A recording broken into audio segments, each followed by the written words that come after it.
आप सभी लोगों का स्वागत है मेरे YouTube चैनल इजी नीट पे।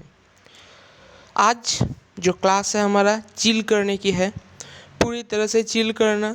कुछ भी नोट्स आपको लिखने की ज़रूरत नहीं है, कुछ भी लिखने की आपको अपने कॉपी पे कोई ज़रूरत नहीं है, सिर्फ आपको सुनना है। ठीक है, मैं जो बोलूँगा वो सुनना है। आज का जो हमारा क्लास है वो रिवीजन का क्लास है। ठीक है, और रिवीजन का क्लास है, सिर्फ आप लोगों को सुनना है ध्यान से मेरे क्लास को। आपके पास अगर हेडफोन हो, ईयर प्लग हो या ना भी हो कुछ, तो भी ध्यान से मेरे क्लास को सुनो। याद रहे आप किसी एक शांत जगह पर बैठे हो और हमारी क्लास को ध्यान से सुन रहे हो। ठीक है, सारा कुछ जो है आपको रिमाइंड हो जाएगा। मैंने टोटल आप लोगों को 4 चैप्टर्स मैंने आपको पढ़ा दिया था। क्या क्या पढ़ा दिया था? दी लिविंग वर्ल्ड। ठीक है, लिविंग वर्ल्ड। मेरे हैंड राइटिंग पे कोई कुछ नहीं हंसेगा, ठीक है, और कुछ बोलेगा भी नहीं, याद रखना। ठीक है, हंसना मत। चलो, और क्या पढ़ा था? Biological classification, biological classification. और क्या पढ़ाया था? और पढ़ाया था प्लांट किंगडम, प्लांट किंगडम। और क्या पढ़ाया था? Biotechnology and its application. जगह मेरे पास है, ये देखो, बायोटेक्नोलॉजी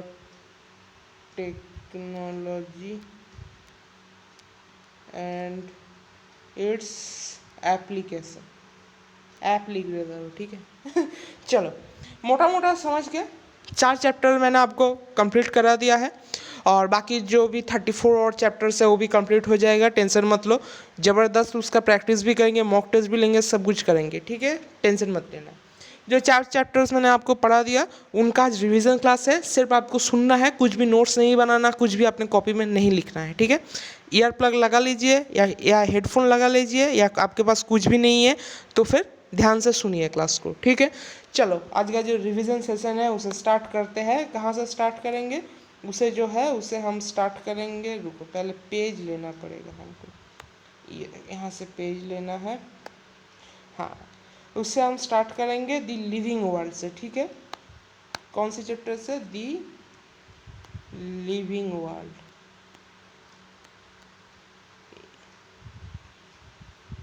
ये देखो, देख रहे हो? अगर कुछ भी कॉन्सेप्ट ऐसा आता है जो आपको बहुत ही ध्यान से समझना पड़ेगा तो वो आप टेंशन मत लो, मैं यहाँ पर बोर्ड में लिखा दूंगा। ठीक है, चलो चलते हैं नेक्स्ट पेज में और देखते हैं लिविंग वर्ल्ड के चैप्टर को। कौन सा बला है ये? ठीक है, ग्रीन से लिखता हूँ, बहुत दिन ग्रीन से नहीं लिखा। हमारे पास कितना टॉपिक था? 4 टॉपिक्स था। What is living, diversity in living world, taxonomic categories, taxonomical aids. याद है सबको? चलो, लिविंग में क्या क्या था? लिविंग कैरेक्टरिस्टिक्स क्या क्या था? हमारे पास 5 कैरेक्टरिस्टिक्स थे: growth, reproduction, metabolism, consciousness, cellularity. Growth और रिप्रोडक्शन जो होता था वो होता था characteristic feature. Metabolism, consciousness, cellularity जो था, ये तीनों होते हैं डिफाइनिंग फीचर। कैरेक्टरिस्टिक फीचर सब में देखे जाते हैं। डिफाइनिंग फीचर जो वही फीचर्स हम उसे कहते हैं जो फीचर्स सिर्फ लिविंग में देखे जाते हैं और इसका कोई भी एक्सेप्शन नहीं रहता। ठीक है, सिर्फ सभी जो लिविंग ऑर्गेनिज्म है, सभी लिविंग ऑर्गेनिज्म में जो कैरेक्टरिस्टिक पाए जाते हैं विदाउट एनी एक्सेप्शन, उसे हम डिफाइनिंग फीचर कहते हैं। ठीक है, अब आ जाते हैं ग्रोथ के बारे में। ग्रोथ क्या था? ग्रोथ जो होता है ऑल लिविंग ऑर्गेनिज्म में ये देखा जाता है। ग्रोथ का जो इंसेट में ट्विन कैरेक्टरिस्टिक्स लिखा है वो है increase in mass and increase in number of individuals. याद है सबको? चलो, अब आ जाते हैं difference between plant and animal growth. Plant और एनिमल ग्रोथ के बारे में जो डिफरेंस था वो क्या था? जो प्लांट का ग्रोथ होता है वो कॉन्टिन्यूसली होता है through out their life span. जितने साल भी वो जिंदा रहते हैं उतना साल ही उसका ग्रोथ होता है। और जो एनिमल ग्रोथ होता है वो एक सर्टेन एज तक होता है। ठीक है, यानी कि एक एज के बाद हम अगर ह्यूमन के बारे में ले लें तो लगभग 18 के बाद, माना 18 साल के बाद हमारा जो ग्रोथ है वो कम हो जाता है। ठीक है, या फिर पूरी तरह से बंद हो जाता है ग्रोथ होना। प्लांट के ग्रोथ को हम इनडिटर्मिनेंट अथवा या फिर अनलिमिटेड जो है ग्रोथ कह सकते हैं, और जो एनिमल का ग्रोथ है उसे हम डिटर्मिनेंट या लिमिटेड ग्रोथ कह सकते हैं। ठीक है, प्लांट का ग्रोथ लोकलाइज्ड होता है, एनिमल का ग्रोथ डिफ्यूज्ड होता है। सबको याद है ये चीज़ें? चलो, difference between living organism and non living organism. Growth in living organism जो होता है वो इरिवर्सिबल होता है, वो इरिवर्सिबल होता है, और growth in non living organism जो होता है वो रिवर्सिबल होता है। ठीक है, ग्रोथ जो लिविंग ऑर्गेनिज्म का जो ग्रोथ होता है वो इंटरनल ग्रोथ होता है, यानी कि शरीर के अंदर से ग्रोथ होता है, और ये डिफाइनिंग फीचर होता है, ठीक है, सिर्फ लिविंग ऑर्गेनिज्म में ही देखे जाते हैं। और जो नॉन लिविंग ऑर्गेनिज्म का ग्रोथ होता है वो एक्सटर्नल ग्रोथ होता है, और ये रिवर्सिबल होता है।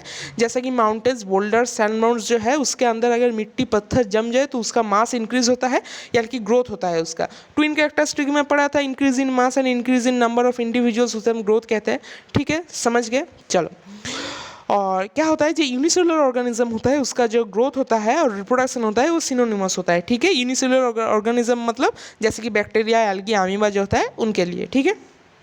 अब एसेक्सुअल और सेक्सुअल रिप्रोडक्शन के जो अंतर क्या होता है, जो एसेक्सुअल होता है उसमें सिंगल पेरेंट इन्वॉल्व होता है, ठीक है, यानी कि उसे हम यूनिपेरेंटल कहते हैं। और जो सेक्सुअल रिप्रोडक्शन होता है उसके अंदर दो पेरेंट्स इन्वॉल्व होते हैं डिफरेंट सेक्स के, उसे हम बाई पेरेंटल कहते हैं, ठीक है।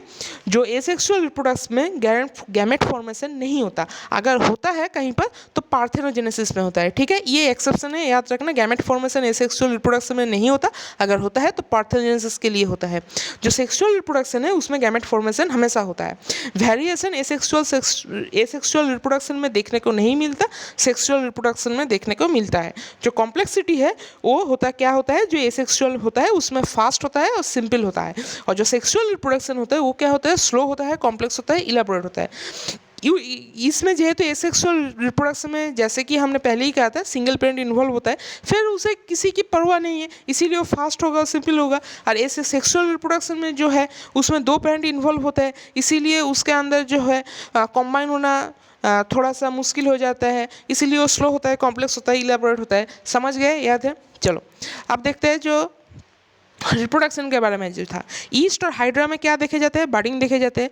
जो प्लेनेरिया होता है जिसे हम फ्लैटवर्म कहते हैं उसे ट्रू रीजनरेशन देखा जाता है। जो फंगी होता है, फिलामेंटस एल्गी, प्रोटोनिमा और मॉस, ये जो तीनों चीज़ें होता है इसमें फ्रेगमेंटेशन देखे जाते हैं, ठीक है। अब ये जो फंगी एल्गी होता है, मैंने ये जो है प्लांट किंगडम में इसका एग्जाम्पल पढ़ा दिया था, यहाँ भी बता दे रहा हूँ। यूलोथ्रिक्स होता है, स्पाइरोगाइरा होता है, क्लाइडोफोरा, फिलामेंटस एल्गी। और जो मॉस होता है, फ्यूनेरिया पोलिट्रिकम स्फैग्नम, याद है सबको, स्फैग्नम से पीट पाया जाता था जिसका इकोनॉमिकल इंपॉर्टेंस है, ठीक है। चलो, आज जो मैनी और बहुत सारे ऐसे ऑर्गेनिज्म होते हैं जो रिप्रोड्यूस नहीं करते लेकिन वो लिविंग है। ऐसा एग्जांपल्स क्या है, म्यूल्स है, स्टेराइल वर्कर बीज है, इनफर्टाइल ह्यूमन कपल्स है, एटसेट्रा, ठीक है, ऐसा है। अब आ जाते हैं मेटाबॉलिज्म के बारे में। जो हमारे अंदर बॉडी के अंदर जितना भी रिएक्शन होता है उसको जो सम टोटल है उसे हम मेटाबॉलिज्म कहते हैं, ठीक है। The sum total of all the chemical reactions occurring in our body is called metabolism, ठीक है, उसे हम मेटाबॉलिज्म कहते हैं। और यहाँ पर क्या हो रहा है, जो लिविंग ऑर्गेनिज्म हो रहा है उसके अंदर थाउजेंड्स ऑफ मेटाबॉलिक रिएक्शंस हो रहा है साइमल्टेनियसली। ये जो साइमल्टेनियसली है ये वर्ड बहुत ही इंपॉर्टेंट है, एक ही साथ हो रहा है, एक के बाद दूसरा नहीं हो रहा है, एक ही साथ 1000 मेटाबॉलिक रिएक्शंस हमारे शरीर के अंदर चल रहे हैं, ठीक है। अब आ जाते हैं कैटाबॉलिज्म एनाबॉलिज्म के बारे में। कैटाबॉलिज्म क्या होता है, तोड़ना, एनाबॉलिज्म क्या होता है, जोड़ना। यानी कि कैटाबॉलिज्म जो होता है वो लार्ज मॉलिक्यूल से स्मॉल मॉलिक्यूल में कन्वर्ट होता है, और जो एनाबॉलिज्म में जो स्मॉल मॉलिक्यूल होता है वो जुड़कर लार्ज मॉलिक्यूल में कन्वर्ट होता है, ठीक है, सबको याद है। अब आ जाता है आइसोलेटेड मेटाबॉलिक रिएक्शंस के बारे में। जो आइसोलेटेड मेटाबॉलिक रिएक्शंस था वो परफॉर्म किया जाता है बॉडी के बाहर, ठीक है। हमारा जो बॉडी है लिविंग ऑर्गेनिज्म है उसके बाहर उसे परफॉर्म किया जाता है, और इसे हम इन विट्रो रिएक्शन भी कहते हैं, ठीक है। और ये एक लिविंग रिएक्शन तो है लेकिन लिविंग थिंग नहीं है, बहुत इंपॉर्टेंट लाइन है, लिविंग रिएक्शन है लेकिन लिविंग थिंग ये नहीं है। अब आ जाते हैं कॉन्शियस के बारे में। कॉन्शियस जो होता है वो उसके अंदर जो सेल्फ कॉन्शियसनेस आता है, सेल्फ कॉन्शियसनेस जो कि हायर लेवल का, सबसे हायर लेवल का कॉन्शियसनेस होता है, वो सिर्फ ह्यूमन बींग्स में ही देखे जाते हैं, ठीक है, सिर्फ और सिर्फ ह्यूमन बींग्स में और किसी में नहीं, सेल्फ कॉन्शियसनेस। और जो कॉन्शियसनेस होता है उसे हम कॉन्शियसनेस जो होता है प्लांट में और एनिमल्स दोनों में देखे जाते हैं, ठीक है। और जो कॉन्शियसनेस किसे कहते हैं, कॉन्शियसनेस वो है, इसका जो डेफिनेशन वो ये है, the ability to sense the surroundings और environment and respond to real environmental stimuli. यानी कि हमारे एनवायरनमेंट में जो भी चेंजेस होता है उसका जो हम उसमें जो सेंस करते हैं, जो हमारा एबिलिटी है उसे हम कॉन्शियसनेस कहते हैं, ठीक है। Plants also respond to the external factors, जो हमारे प्लांट के बाहर का जो एक्सटर्नल फैक्टर्स है प्लांट उसमें भी जो है वो उसमें भी रेस्पॉन्ड करते हैं, ठीक है। और जो फोटो पीरियड है वो बोथ एनिमल एंड प्लांट्स दोनों के ही वो इफेक्ट करते हैं, फोटो पीरियड दोनों के इफेक्ट करते हैं, याद रखना।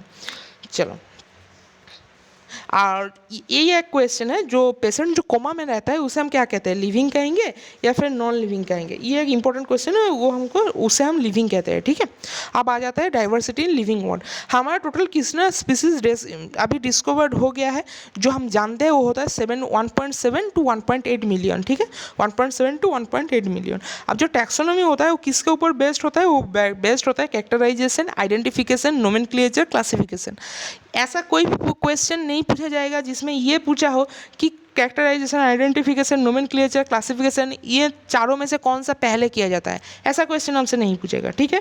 अब आ जाते हैं सिस्टमेटिक्स के बारे में। सिस्टमेटिक्स क्या होता है, जहाँ पर टैक्सोनॉमी के साथ साथ हम इवोल्यूशनरी हिस्ट्री को भी, किसी की चीज़ को देखते हैं, उसे हम सिस्टमेटिक्स कहते हैं, ठीक है। यानी कि systematics equals to taxonomy plus evolutionary history, समझ गए। चलो, जो सिस्टमेटिक्स होता है वो डिराइव फ्रॉम लैटिन वर्ड होता है, ठीक है, सिस्टमा से। सिस्टमा का मीन्स क्या होता है, सिस्टमा का मीन्स होता है सिस्टमेटिक अरेंजमेंट ऑफ ऑर्गेनिज्म, ठीक है। और जो सिस्टम नेचुरली होता है वो किसने याद किया था, कैरोलस लिनियस साहब ने, ठीक है, समझ गए। चलो, अब आ जाते हैं दोनों टैक्सोनॉमी के बारे में, classical taxonomy, modern taxonomy. Classical taxonomy में सिर्फ मॉर्फोलॉजिकल कैरेक्टरिस्टिक्स देखे जाते हैं, जो मॉडर्न टैक्सोनॉमी है उसमें external structure, internal structure, cell structure, development process और इकोलॉजिकल इन्फॉर्मेशन भी शामिल है, ठीक है। चलो, अब आ जाते हैं सम इंपॉर्टेंट इन्फॉर्मेशन, कुछ हम इंपॉर्टेंट इन्फॉर्मेशन आपको देने वाले हैं, वो देखो क्या है, वो है classification is not a single step process. वो सिंगल स्टेप प्रोसेस नहीं होता। हर जो कैटेगरी होता है, हर category refer to as unit of classification, in fact represents a rank and is commonly termed as taxon. जो हम ईच कैटेगरी जो होता है उसे हम, जो क्लासिफिकेशन का जो फैक्ट है उसे हम रैंक की तरह रिप्रेजेंट करते हैं, उसे कॉमनली हम टैक्सोन कहते हैं। अब जो इंपॉर्टेंट जो चीज़ है वो ICBN, ICZN होता है। ICBN का फुल फॉर्म होता है international code for botanical nomenclature, और जो ICZN होता है उसका जो फुल फॉर्म होता है international code of zoological nomenclature, समझ गए। ICBN में फॉर है, कोड फॉर, और ICZN में कोड ऑफ है, इसे याद रखना। अब दिया आप NCERT पे है बाइनोमियल नोमेनक्लेचर। जो बाइनोमियल नोमेनक्लेचर है वो कैरोलस लिनियस साहब ने दिया था, बहुत ही इंपॉर्टेंट है। जो फर्स्ट, जो कैरोलस बाइनोमियल नोमेनक्लेचर का जो फर्स्ट वर्ड होता है उसे हम जीनस कहते हैं, यानी कि जेनेरिक नेम कहते हैं, और जो लास्ट होता है उसे हम स्पीसीज कहते हैं, यानी कि स्पेसिफिक एपिथेट कहते हैं, ठीक है। जो अगर उसे वो जो बाइनोमियल नोमेनक्लेचर का जो नेम होता है उसे हम लैटिन से लिखते हैं, अगर हम कंप्यूटर में उसे लिखे तो इटालिक में लिखते हैं, और अगर हैंड रिटन हो तो सेपरेटली अंडरलाइन करते हैं, ठीक है। जेनेरिक नेम का जो पहला अक्षर है वो कैपिटल लेटर में होगा, स्पीसीज का जो पहला अक्षर है वो स्मॉल लेटर में होगा, समझ गए, कोई भी दिक्कत नहीं है। चलो, अब हम कुछ चीज़ों का साइंटिफिक नेम आपको बता देते हैं। जैसा मैंगो का है मैंगीफेरा इंडिका, हाउस फ्लाई का है मास्का डोमेस्टिका, व्हीट का है ट्रिट्रिका मैसेटिवम, मैन का है होमो सेपियंस, लायन का है पैंथेरा लियो, टाइगर का है पैंथेरा टाइग्रिस, लेपर्ड का है पैंथेरा पर्डस, पोटैटो का है सोलेनम ट्यूबरसम, ठीक है। अब हम आ जाते हैं किंगडम के बारे में। पहले आता है किंगडम, फिर आता है फाइलम या डिवीज़न, फिर आता है क्लास, फिर आता है ऑर्डर, फिर आता है फैमिली, फिर आता है जीनस, फिर आता है स्पीसीज। यानी कि किंगडम, फाइलम और division, class, order, family, genus, species, ठीक है। ऊपर से नीचे नीचे आते हैं। पहले क्या आता है, पहले आता है किंगडम आता है, फिर आता है फाइलम या डिवीज़न, फिर जो आता है, फिर हमारे पास आता, सॉरी मैं यहाँ थोड़ा गलत लिख दे रहा था, पहले किंगडम आता है, फिर आता है फाइलम या डिवीज़न, लिख क्यों नहीं रहा, फिर आता है, इसके बाद जो आता है वो होता है क्लास होता है, उसके बाद जो आता है वो, उसके बाद आता है क्लास आता है, उसके नहीं क्लास तो लिख दिया, उसके बाद आता है ऑर्डर, ऑर्डर के बाद जो आता है, ऑर्डर के बाद आएगा फैमिली, फैमिली का बाद आएगा जीनस, और उसके बाद आएगा स्पीसीज।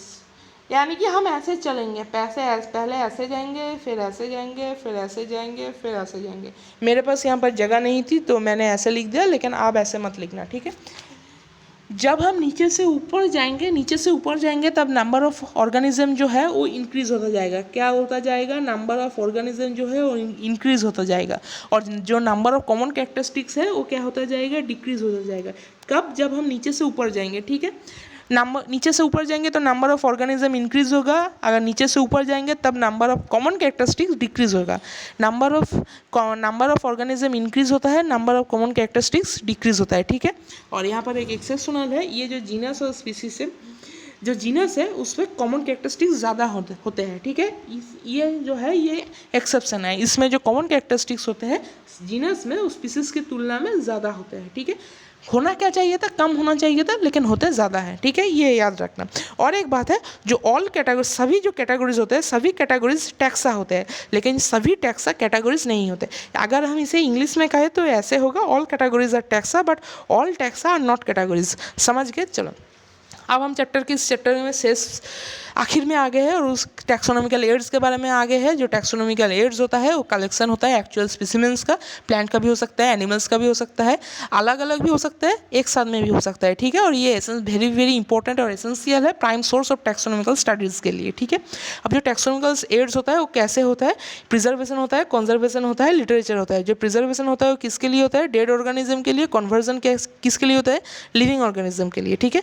और जो लिटरेचर होता है वो बुक्स एट्सेट्रा के बारे में होता है।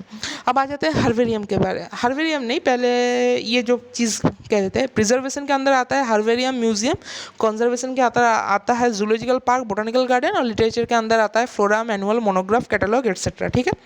इसके बारे में सिर्फ तीनों के बारे में ही आपको एनसीईआरटी में दिया गया है, इसलिए मैं जो बाकी जो है वो मैं नहीं बोल रहा हूँ, ठीक है। जो हर्बेरियम होता है वो क्या होता है, स्टोर हाउस होता है किसका, कलेक्टेड प्लांट स्पेसिमेंट्स का। उसे क्या कहते हैं, ड्राइड करते हैं, प्रेस्ड करते हैं, प्रिजर्व एंड ऑन सीड करते हैं, ठीक है। हर्बेरियम जो होता है उससे प्लांट के लिए होता है। हर्बेरियम में क्या क्या दिया गया है, आपने कलेक्शन किया है तो आपका नेम होगा, नेम ऑफ कलेक्टर, जहाँ से हमने कलेक्ट किया है वो उसका प्लेस का नाम होगा यानी कि प्लेस ऑफ कलेक्शन, जिस डेट में आपने कलेक्ट किया है उस डेट का नाम होगा यानी कि डेट ऑफ कलेक्शन। जितने तरह के कोई भी चीज़ का नाम हो सकता है यानी कि लोकल नेम हो सकता है, बायोलॉजिकल नेम हो सकता है, इंग्लिश नेम हो सकता है, ये तीनों रहेगा। और फैमिली तो रहेगा ही रहेगा, फैमिली अगर नहीं हो तो कैसे चलेगा, ठीक है ना। चलो अब आ जाते हैं म्यूजियम के बारे में। जो म्यूजियम है उसमें दोनों पाए जाते हैं, प्लांट भी पाए जाते हैं, एनिमल भी पाए जाते हैं, लेकिन डेड होता है वो सब, ठीक है। जो इंसेक्ट होता है उससे हम सीकेपी करते हैं। सीकेपी का फुल फॉर्म क्या है, यानी कि कलेक्टिंग किलिंग एंड पिनिंग, ठीक है जी, ठीक है। सीकेपी कलेक्टिंग किलिंग पिनिंग वो हम करते हैं इंसेक्ट बॉक्स में, ठीक है। जो लार्ज एनिमल्स होते हैं उसमें उसको हम स्टफ्ड करते हैं, फिर प्रिजर्व करते हैं, ठीक है। और म्यूजियम जो होता है उसमें स्केलेटन भी रहते हैं एनिमल्स का। अब आ जाते हैं बोटानिकल गार्डन में। इसमें सिर्फ प्लांट रखे जाते हैं, प्लांट प्रिजर्व किया जाता है, प्लांट प्रिजर्व नहीं, प्लांट कंजर्व किया जाता है, क्योंकि ये यहाँ पर सिर्फ लिविंग प्लांट पाए जाते हैं, ठीक है। कलेक्शन ऑफ लिविंग प्लांट्स होता है। और यहाँ से हमको क्या पता चलता है, बोटानिकल और scientific name of any plant and उसका फैमिली, ठीक है। तीनों एग्जाम्पल है। क्यू बोटानिकल गार्डन वो पाया जाता है इंग्लैंड में, इंडियन बोटानिकल गार्डन वो पाया जाता है हावड़ा पे, नेशनल बोटानिकल रिसर्च इंस्टीट्यूट यानी कि NBRI, फुल फॉर्म याद रखना NBRI के, नेशनल बोटानिकल रिसर्च इंस्टीट्यूट, ये आता है लखनऊ में, ठीक है। जूलॉजिकल पार्क से हमको क्या पता चलता है, लिविंग एनिमल्स का जो वहाँ पर सिर्फ लिविंग एनिमल्स ही रहते हैं, यानी कि वो भी एक कंजर्वेशन है। और जो यहाँ पर से हमें किसी भी एनिमल का फूड हैबिटेट एंड बिहेवियर के बारे में पता चलता है, ठीक है।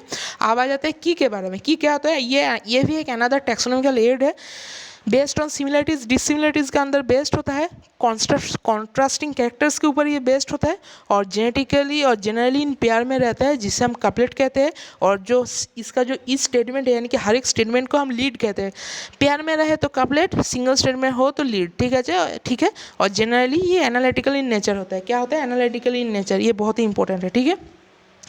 अब आ जाते हैं फ्लोरा, मैनुअल, मोनोग्राफ, कैटलॉग के बारे में। अगर फ्लोरा पूछा है तो फ्लोरा क्या होता है, ये plant specimen found in particular area, किसी भी प्लांट स्पेसिमेन के बारे में बात होगा जो पर्टिकुलर एरिया में फाउंड हो, ठीक है। जो मैनुअल होता है वो टेल्स क्या किसके बारे में कहते हैं, उस किसी भी स्पीसीज के नेम के बारे में, ठीक है। मैनुअल में किसी भी स्पीसीज के नेम के बारे में दिया गया है। और जो कैटलॉग होता है वो लिस्ट के बारे में बात करता है, ठीक है। किसी भी लिस्ट माने यानी कि कोई भी एरिया में जो भी ऑर्गेनिज्म पाए जाते हैं उन सभी के लिस्ट के बारे में, अगर कहीं पर लिस्ट लिखा हो तो कैटलॉग होगा। और जो मोनोग्राफ होता है वो किसके बारे में बात करता है, एनी वन टैक्सोन के बारे में। किसी भी एक टैक्सोन के बारे में जब भी बात किया जाएगा तो उसे हम मोनोग्राफ में टिक कर देंगे, ठीक है। चलो यहीं पर ही ख़त्म होता है हमारा जो चैप्टर है लिविंग वर्ल्ड का। और देखो कितना वक्त हुआ, अभी से 19 मिनट ही हुए। 19 मिनट के अंदर हमने आपको पूरा जो चैप्टर है वो रिवाइज करवा दिया। अब यहाँ पर हम लेंगे 2 मिनट का ब्रेक, हम भी पानी पिएंगे और आप भी कुछ पीना है तो पी लो, ठीक है। 2 मिनट का यहाँ पर हम ब्रेक लेंगे। 2 मिनट नहीं लेंगे, मैंने भी सिर्फ पानी मुझे पीना है, पानी पीने के बाद फिर मैं क्लास लेना स्टार्ट कर दूँगा, ठीक है। तब तक आप भी थोड़ा सा रेस्ट कर लो। चलो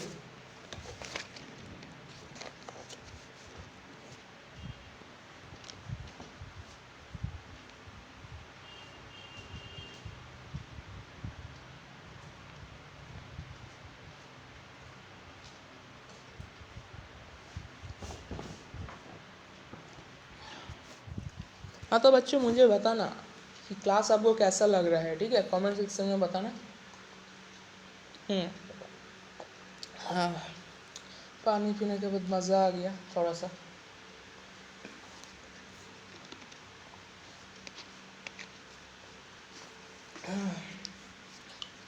चलो अब जो है जो ब्रेक है हमारा वो होता है यहीं पर समाप्त।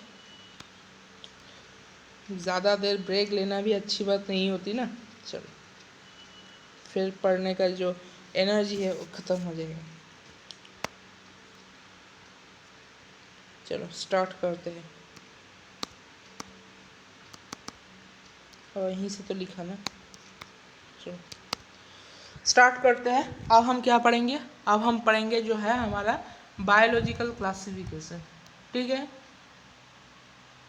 बायोलॉजिकल क्लासिफिकेशन,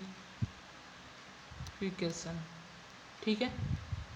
चलो बायोलॉजिकल क्लासिफिकेशन पढ़ेंगे। कुर्सी की पेटी को बांध लो, बहुत ही धमाकेदार क्लास होने वाली है आज की, ठीक है। सिर्फ सुनना है, कुछ भी लिखने की कोई ज़रूरत नहीं है, ठीक है। चलो बायोलॉजिकल क्लासिफिकेशन में हम क्या क्या पढ़ते हैं? बायोलॉजिकल क्लासिफिकेशन में पढ़ते हैं kingdom, Monera, protista, fungi, Plantae, animalia, इनके बारे में, और जो वायरस, वायरोइड्स, लाइकेंस है इनके बारे में। ये सिर्फ याद रखना, जो वायरस, वायरोइड्स, लाइकेंस होता है इनको ये जो 5 किंगडम क्लासिफिकेशन में उसमें इसको कोई भी जगह नहीं दिया गया है, ठीक है। पहले जो साइंटिफिक बेसिस पे जो क्लासिफिकेशन किया था वो थे हमारे अरिस्टोटल साहब। उन्होंने पहले साइंटिफिक बेसिस में क्लासिफिकेशन किया है और उसमें जो उन्होंने कैरेक्टर्स यूज़ किया है तो वो मॉर्फोलॉजिकल कैरेक्टर्स था, ठीक है।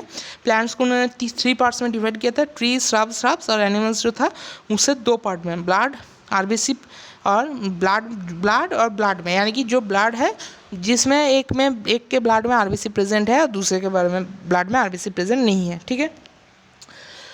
हाँ, जो लाइकेंस नहीं, गलत पढ़ दिया मैंने, लीनियस, जो देख रहे हो लीनियस सबको लाइकेन पढ़ दिया मैंने। जो लीनियस शब्द था उन्होंने 2 किंगडम क्लासिफिकेशन उन्होंने दिया था, प्लांटी, एनिमेलिया, ठीक है। R.H. व्हिटेकर साहब ने 5 किंगडम क्लासिफिकेशन दिया था 1969 पे। साल को याद रखना, 1969 पे क्या दिया था? Monera, protista, fungi, Plantae, animalia, ठीक है। मेन कैरेक्टर्स क्या था? सेल स्ट्रक्चर था, बॉडी ऑर्गेनाइजेशन था, मोड ऑफ न्यूट्रिशन था, रिप्रोडक्शन, फाइलोजेनेटिक रिलेशनशिप था, ठीक है। क्वेश्चन में एक आया था इसमें से, लेकिन प्रीवियस ईयर में, लेकिन वो कंट्रोवर्शियल था, ठीक है।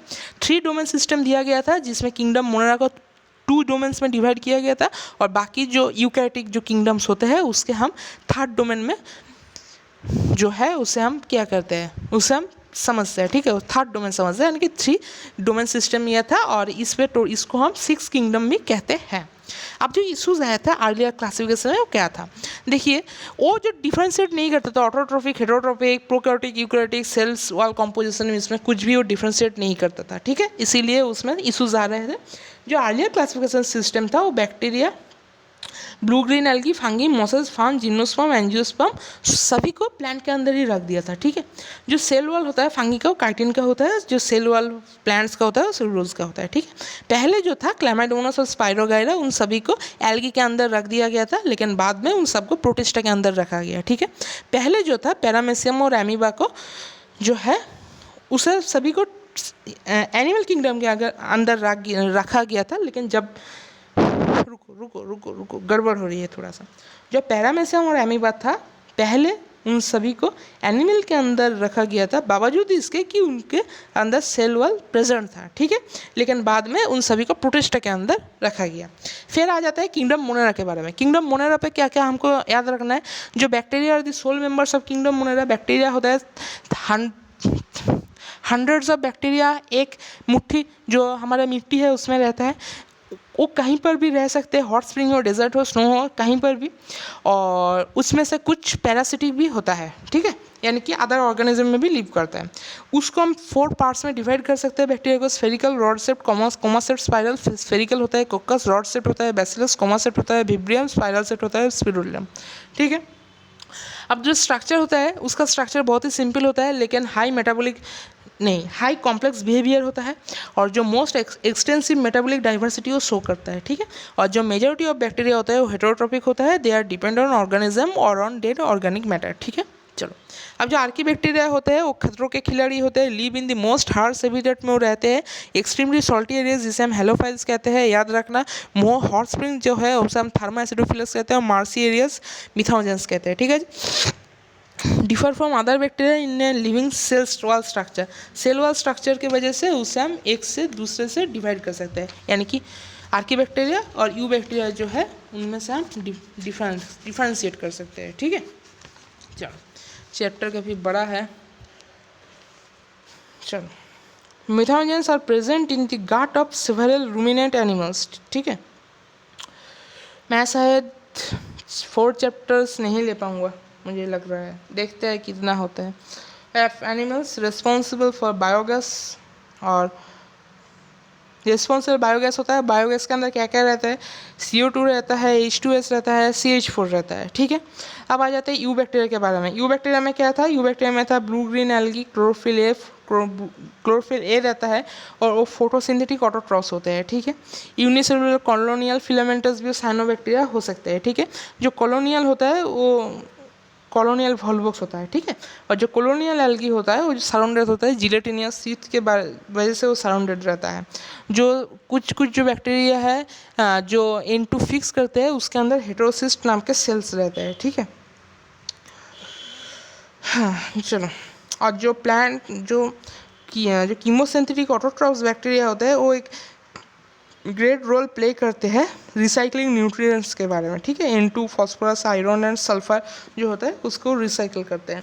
हेटरोट्रोपिक बैक्टीरिया सबसे ज़्यादा नेचर में पाया जाता है और ये हेल्पफुल होता है antibiotics, fixing of N2 in legume, और production of curd from milk et cetera, इसके बारे में, ठीक है। अब जो बैक्टीरिया से जो डिजीज़ होते हैं उसका एग्जाम्पल है chlorella, typhoid, tetanus, citrus canker, उसके बाद आता है टाइफाइड, तो मैंने बता दिया।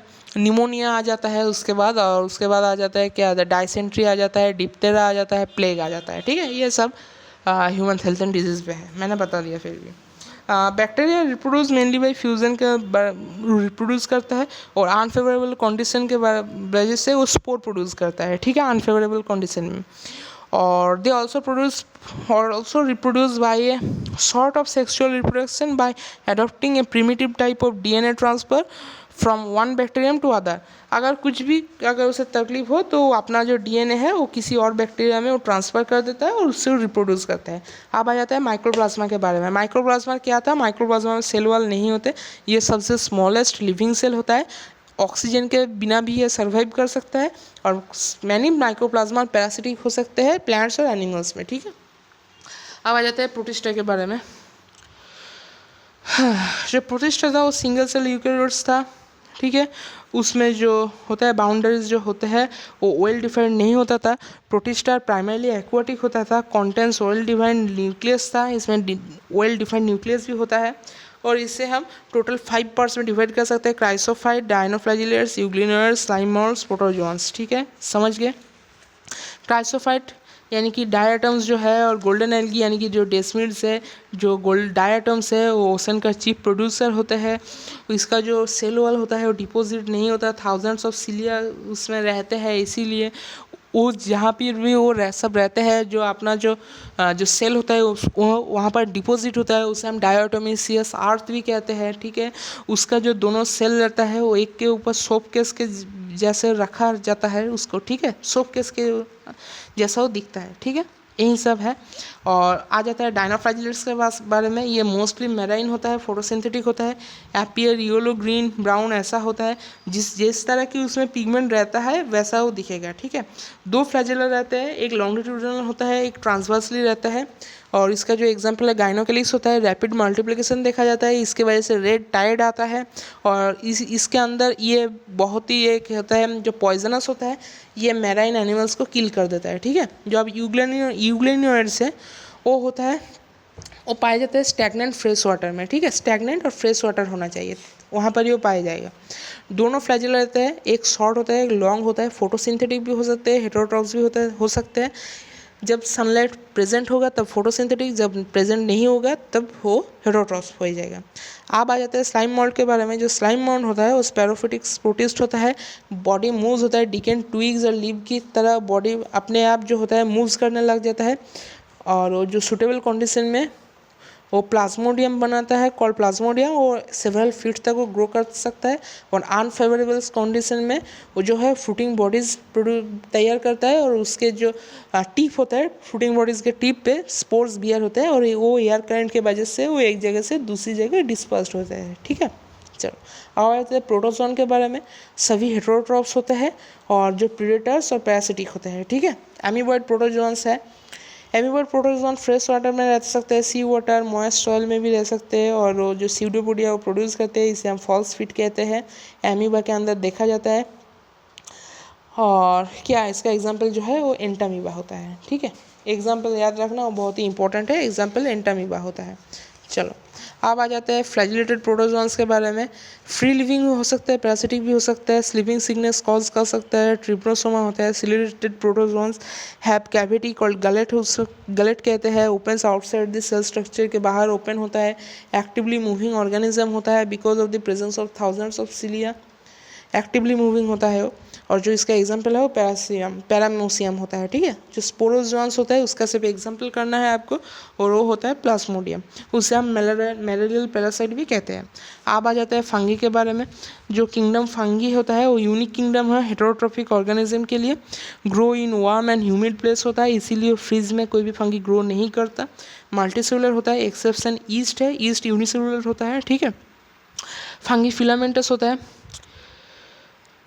उनका जो बॉडी होता है long cylinder thread like structures उन पे कॉन्सिस्ट होता है, उसे हम हाइफी कहते हैं, और हाइफी के जो नेटवर्क होते हैं उसे हम माइसेलियम कहते हैं। ठीक है, चलो अब आ जाते हैं स्पोरोफाइट्स के सेप्रोफाइट्स के बारे में। जो मॉइस्ट फंगी होता है और हेटेरोट्रॉप्स होता है, एब्जॉर्ब सॉल्युबल ऑर्गेनिक मैटर वो एब्जॉर्ब करता है डेड सब्सटेंस। ठीक है, उससे हम सेप्रोफाइट कहते हैं। जो पैरासाइट्स तो आपको पता ही है, अगर कोई भी अगर फंगी अगर या कोई भी जो डिपेंड करता है प्लांट्स और एनिमल्स के ऊपर, तो उसे हम पैरासाइट कहते हैं। जो सिम्बायोट होता है उससे उसका जो एग्जांपल होता है लाइकेन होता है, एल्गी और फंगी का जो सिम्बायोटिक एसोसिएशन होता है उससे हम लाइकेन कहते हैं। एल्गी फाइकोबायोट होता है, फंगी माइकोबायोट होता है। कैसे याद रखना है, एल्गी जो होता है फोटोसिंथेटिक होता है, पी से फोटोसिंथेटिक, पी से फाइकोबायोट, ऐसे याद रखना। ठीक है, और वो फूड प्रिपेयर करता है एल्गी, और जो फंगी होता है provide shelter, absorb mineral nutrients, water करता है। ठीक है, और जो लाइकेन होता है वो बायो इंडिकेटर होता है, SO2 के इंडिकेट करता है, और मेनली पॉल्यूशन को भी इंडिकेट करता है। ठीक है, जो वेजिटेटिव रिप्रोडक्शन होता है वो फ्रेगमेंटेशन, फिजन, बर्डिंग की वजह से होता है। सेक्सुअल रिप्रोडक्शन जो होता है वो कॉनिडिया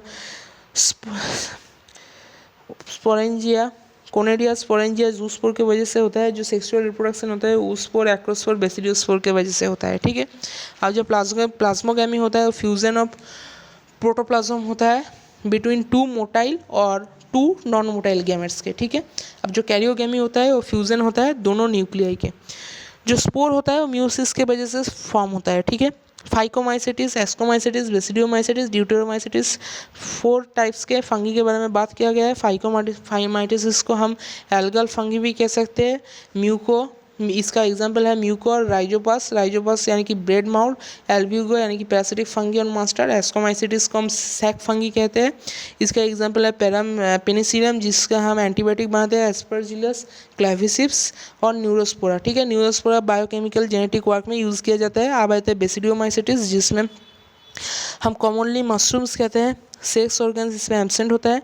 एग्जाम्पल्स हैं एगारिकस मशरूम, ऑस्ट्रेलोगोस स्मार्ट, पक्सेनिया जो होता है रास्ट फंगी। ठीक है, चलो अब आते हैं ड्यूटेरोमाइसिटिस के बारे में जिससे हम इम्परफेक्ट फंगी कहते हैं, ऑल्टरनेरिया, कॉलिट्रिकम, ट्राइकोडर्मा इसका एग्जाम्पल। ठीक है, रुको ये क्या हो रहा है, एक सेकंड रुक जाओ, एक सेकंड, मेरे घर में बिजली की थोड़ी दिक्कत हो रही है, रुको, लाइट ऑफ हो जाएगा।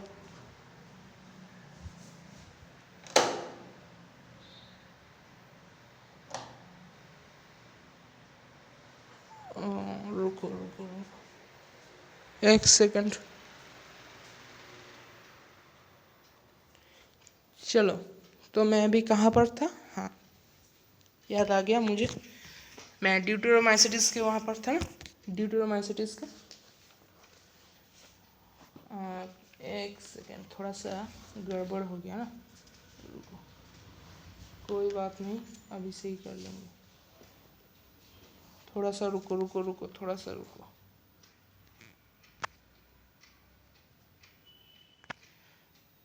लाइट चला गया यार, लेकिन कोई बात नहीं, चलो। हाँ, शुरू करते हैं फिर से एक बार। जो ड्यूटेरोमाइसिटिस होता है, ऑल्टरनेरिया कोलेट्रिगम टाइकोडर्मा होता है, ठीक है, उसे हम इम्परफेक्ट फंगी कहते हैं उनको।